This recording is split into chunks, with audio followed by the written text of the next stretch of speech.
commencé l'envers de l'espoir dans le train pour venir ici à Marseille parce que je suis en déplacement professionnel. Donc j'ai eu le temps de lire un petit peu dans le train et je suis maintenant à la page 70, donc j'ai vraiment lu un tout petit peu. Hein. Mais bon, je peux vous faire un petit résumé de ce qui se passe pour le moment. En gros, on suit plusieurs points de vue. Il y a notamment une personne qui se trouve en Ukraine, dans la zone infestée après les événements de Tchernobyl. On suit aussi une histoire en Allemagne, en 2010, où un homme dans une ferme trouve une jeune fille déshabillée dehors, enfin déshabillée, très peu habillée dehors alors qu'il neige et tout ça. Donc il la trouve et il va l'aider.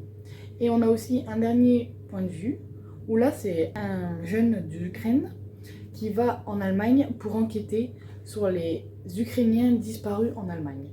Pour le moment, on a eu ces 3 points de vue, il s'est déjà passé tellement de choses, genre, c'est fou, en 70 pages. Enfin, c'est vraiment, j'ai envie de lire la suite là, pour savoir, déjà, la partie sur Tchernobyl, ça va être la partie qui va le plus m'intéresser, je crois. Parce qu'il parle déjà de... Oh, j'ai oublié le nom de la ville.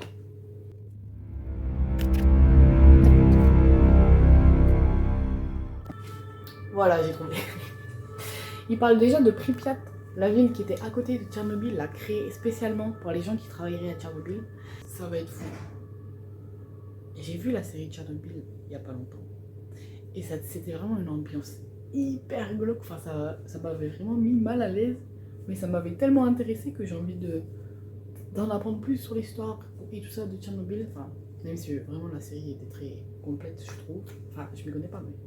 Du coup, la partie sur Pripyat et tout ça, ça va me plaire, je crois. Et aussi la partie de la fille en 2010, là, ça a l'air très bizarre son histoire. Et j'ai l'impression que c'est un peu... Enfin, derrière, il écrit que... En fait, je sais pas trop ce que c'est comme livre. Derrière, il écrit que c'est un policier et un thriller. Et devant, je croyais que c'était plus un livre genre... une fiction historique. Genre juste, c'était des événements historiques, un peu historiques, mais pas forcément tout était vrai. Enfin, je sais pas trop ce que c'est. Comme je l'ai déjà dit dans une précédente vidéo, je l'ai eu gratuit parce que j'avais acheté 2 autres livres. Donc, franchement, je l'ai pas choisi moi-même. Il est juste fini dans mes mains, comme ça, de pif. Et, enfin, je verrai ce que ça donne, mais pour le moment, je suis à la page 70. Il n'y a pas beaucoup de pages, il n'y en a que 300 quelque chose. Et je suis déjà à fond dedans. Donc, on verra pour la suite. Je vous reprendrai certainement à Saint-Etienne. Là, j'ai rendez-vous au restaurant parce qu'on va fêter le nouvel an chinois avec mon entreprise. Ça va être fun. Je vais me régaler, j'espère. Et je quitte Marseille demain. Donc, rendez-vous à Saint-Étienne. Peut-être dans le train. Peut-être que je filmerai dans le train s'il n'y a pas trop de personnes à côté de moi. Si personne n'est assis à côté de moi, j'essaierai de filmer un peu dans le train. Voilà.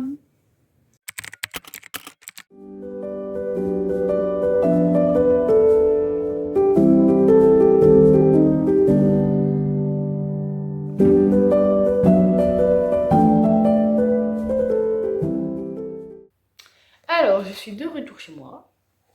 Et hier soir, j'ai fini l'envers de l'espoir. J'étais à la page 120 hier et j'ai terminé le livre. Mais comme il est petit et rapide, ça m'a pas pris beaucoup de temps. Et waouh, je me suis pris une claque. C'est le cas de le dire. En gros, ce roman suit l'histoire des femmes en Ukraine sur 3 générations. Donc on a l'histoire de la mère de Valentina, avec une toute petite partie pendant la guerre 39-45 et comment les femmes ont été traitées à ce moment-là. Ensuite, on a l'histoire de Valentina, où elle vit en Ukraine après la guerre, elle essaye de se reconstruire, de revivre une vie heureuse et tout ça. Elle arrive malgré tout à habiter à Pripyat. Et après, les événements de Tchernobyl arrivent. Et enfin, on suit l'histoire de sa fille, Katerina, en 2010, qui voulait faire ses études en Allemagne et qui, au fait, se retrouve prostituée forcée. En gros, ce livre, il est lourd à lire. Il est noir, il est pas compliqué à lire. L'histoire, elle est hyper fluide, les personnages sont bien faits, on s'attache à eux et tout. Mais les événements qui se passent dedans, c'est dur à encaisser. En fait, la partie sur Tchernobyl et tout ça, comme j'étais au courant, ça allait, tu vois. C'était une partie relativement facile, je savais à quoi m'attendre, donc ça allait. C'est pas de perturber. Et limite, c'était la partie facile du livre. Par contre, l'histoire de Katerina en 2010, pardon, genre, c'est cette partie-là qui m'a le plus bouleversée et perturbée. C'est pas facile à lire. Enfin, c'était facile avec l'écriture qui est fluide, comme j'ai dit tout à l'heure, mais l'histoire est con. Enfin, ouais, ça fait beaucoup, quoi. Du coup, ce livre, je sais pas, je vais pas le noter. Normalement, je note mes livres. Mais là, je me vois pas de noter cette histoire. Parce que, en vrai, le livre en soi, il est incroyable parce que j'ai réussi à ressentir plein de choses à travers ce livre, à ressentir le désespoir des personnages et tout ça. J'étais mal à l'aise, j'étais triste, j'étais déçue, j'étais stressée. Enfin, j'ai vraiment réussi à ressentir tout ça. Mais je peux pas noter l'histoire en elle-même parce que l'histoire de Tchernobyl, c'est vrai. Ce que les femmes, elles ont subi en Ukraine pendant la guerre, apparemment, c'est vrai. Et je viens de vérifier là, ce qui s'est passé en 2010, apparemment, ça a vraiment existé. Comment ça? 2010, c'est pas si. Il y a pas si longtemps, quoi. C'est il y a 15 ans. Et comment ça, il s'est passé ça, genre? Quoi? Du coup, bah. Waouh. Être une femme en Ukraine, ça doit être vraiment la guerre. En plus, il y a la guerre maintenant en Ukraine, donc. Du coup, ce livre est vachement bien écrit et tout. L'histoire est incroyable. Mais c'est hyper noir et ça met dans un sale mood, quoi. Et du coup, je veux pas le recommander. En plus, j'ai vérifié, au début du roman, normalement, au début des romans où il y a des trucs comme ça qui se passent un peu bizarres, ils mettent attention, ce roman contient, et hop, ils mettent tout ce qu'il y a. Là, il n'y a pas. Du coup, ben, je vais faire la liste pour vous, au cas où ça vous intéresse, parce que. Mais il s'en passe des trucs terribles. Du coup, ce qu'il y a dedans, sans essayer de spoiler, mais il y a de la prostitution forcée, il y a de la maltraitance, il y a un meurtre, il y a bah, tous les événements de Tchernobyl, donc tout ça. Il y a de la drogue. En fait, tous les pires sujets que vous pouvez espérer, ils y sont, quoi. Et vous attendez pas à une fin heureuse non plus, parce que enfin, c'est une histoire tragique, quoi, du début à la fin. On croit toujours qu'il y aura un petit espoir et que ça va aller mieux. Ça va jamais mieux, c'est de pire en pire. Et au fur et à mesure que tu avances dans la lecture, t'es de plus en plus déprimé et révolté et bouche bée, quoi. Je suis contente de l'avoir lu, mais en même temps, ça m'a un peu détruit ma nuit, parce que j'arrêtais pas pour ça l'histoire et c'était horrible, quoi. J'en ai pas fait des cauchemars, mais c'est vraiment pas fun comme histoire. C'est vraiment pas fun. Mais au moins, j'ai appris des trucs. Donc, ne partez pas de ces vidéos en disant je vais lire ce livre. Non, c'est vraiment. Faut assumer, quoi, derrière. Après, j'ai vu j'ai regardé du coup sur internet et j'ai vu des gens qui parlaient de ce livre et qui disaient que c'était une histoire compliquée, mais facile à lire.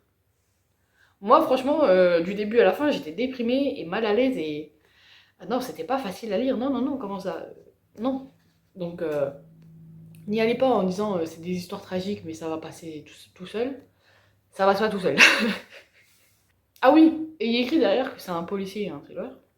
Euh, Certes, il y a un meurtre, mais toute l'enquête qu'il y a derrière tout ça, parce que du coup, dans cette histoire, il y a quand même un Ukrainien qui part en Allemagne pour rechercher les filles disparues, justement, les filles qui voulaient faire leurs études en Allemagne, il part les rechercher, mais il n'enquête pas du tout sur le meurtre, quoi. Il enquête juste sur la disparition de ces filles. Donc je sais pas si c'est un policier. Pour moi, un policier, c'est un mec qui enquête sur un meurtre, mais je peux me tromper, enfin, je connais pas assez le genre pour vous assurer ça, mais en gros, le meurtre, on s'en bat les couilles un peu. Genre, il y a un mec qui est mort, mais peu importe, quoi. C'est pas ça l'histoire principale. L'histoire principale, c'est la disparition de ces filles en Allemagne. Qu'est-ce qui leur est arrivé? Pourquoi? Par qui? Comment? Et comment elles s'en sortent? Si elles s'en sortent. Spoiler alerte, je vais parler de l'histoire avec des spoilers. Donc si jamais vous voulez pas vous faire spoiler ce livre, merci d'avoir regardé cette vidéo. N'hésitez pas à vous abonner. Mais si vous voulez des spoilers, je vais en parler tout de suite. Alors, du coup, dans ce livre, on apprend que l'Ukrainienne, donc la mère de Valentina en 39-45, au début, on croit qu'elle a été déportée dans les camps et qu'elle travaillait de force dans des usines. Sauf qu'à la fin de l'histoire, on apprend qu'elle a été prostituée de force, qu'elle a accouché d'un enfant, mais qu'elle avait tellement honte qu'elle a abandonné l'enfant, et qu'après elle est revenue en Ukraine, et après, il y a eu toute sa vie. Pour la meuf de Tchernobyl, on apprend que elle travaillait à Pripyat. On apprend que son mari, il travaillait pour la centrale. Et du coup, il faisait le nettoyage, le liquidage, en gros, ce qu'ils appellent. Genre, il détruisait les maisons, il prenait tous les les effets personnels des gens des maisons. Et il brûlait tout et tout ça. Et spoiler alert, il meurt à la fin des radiations. Le fils de Valentina, puisqu'elle a eu un fils avant les événements de Tchernobyl, lui, il va mourir à l'âge de, je sais plus, 12-10 ans, je crois, d'une leucémie due aux effets de Tchernobyl, genre 10 ans plus tard. La fille, du coup, de Valentina, elle est partie en Allemagne pour faire ses études. Au final, elle se retrouve prostituée forcée. Et elle va finir par être droguée là où elle est. Et comme son corps est mince et frêle dû aux effets des radiations de sa mère, enfin, son corps est frêle et fragile parce que sa mère a vécu les radiations de Tchernobyl, mais a quand même mis au monde un enfant. Donc elle est quand même normale, genre tout va bien, elle a 5 doigts aux mains et aux pieds, mais elle est frêle et fragile, c'est genre les restes de Tchernobyl. Et ben elle se fait droguer pour être prostituée et elle résiste pas à la drogue et elle en meurt. Ce livre il est vachement fun. Et il y a sa copine, Olena, qui est partie avec elle. Elle se retrouve dans la ferme de monsieur Lessman. Lessman, ouais, je sais pas si c'est comme ça qu'on prononce, mais elle se retrouve dans sa ferme à lui. Il y a le mec qui tient l'endroit de prostitution qui vient la chercher. Lessman, il tue le mec. Il l'enterre. Après, il promet à Olena d'aller chercher Katerina. Il va dans les bordels, il la retrouve, il voit qu'elle est complètement droguée, il sait pas quoi faire, il va la voir plusieurs fois. À la fin, elle disparaît, il sait pas pourquoi, et là il voit dans le journal qu'en fait elle est morte dans les bois, enfin qu'elle a été retrouvée morte dans les bois, parce que justement elle a pas résisté à la drogue. Et Olena, du coup, elle va bien, elle finit par se faire mal, donc Lesman il appelle une ambulance, et la police, comme elle l'a recherchée, bah, elle est sauvée quoi, un peu. Sauf que on nous explique bien que les Ukrainiennes qui s'en sortent des cas comme ça, quand elles retournent en Ukraine, et ben personne ne veut d'elles, leur famille les renie, personne ne veut les employer. Du coup, genre il y a de fortes chances qu'elles finissent encore dans la rue en tant que prostituées pour avoir un minimum d'argent. Voilà. Et Valentina, celle qui a vécu Tchernobyl, elle voit que Olena revient d'Allemagne, mais elle voit que sa fille ne revient pas, et elle meurt un an après, en vivant dans la zone d'exclusion. Waouh! C'est fou, hein. Donc Valentina, elle a connu la mort de son mari des causes des radiations, la mort de son fils des causes des radiations, et la mort de sa fille en Allemagne, car elle s'est fait prostituer de force et qu'elle a été droguée et que c'était trop pour son corps. Et elle apprend que sa mère a été déportée en Allemagne pour être une prostituée, elle a dû coucher avec des nazis, et au final elle a une sœur. Enfin voilà quoi. C'est vachement gay comme livre. Donc voilà, c'était mon petit avis lecture de ces livres, qui est bien, mais très noir. S'il y a une chose à retenir, c'est que ce livre est bien, mais très noir, donc si vous voulez le lire, faites attention, ok? Faites attention. Voilà! On se retrouve la prochaine fois pour une nouvelle vidéo. Avec un livre plus léger, je l'espère. Et en attendant, bonne journée!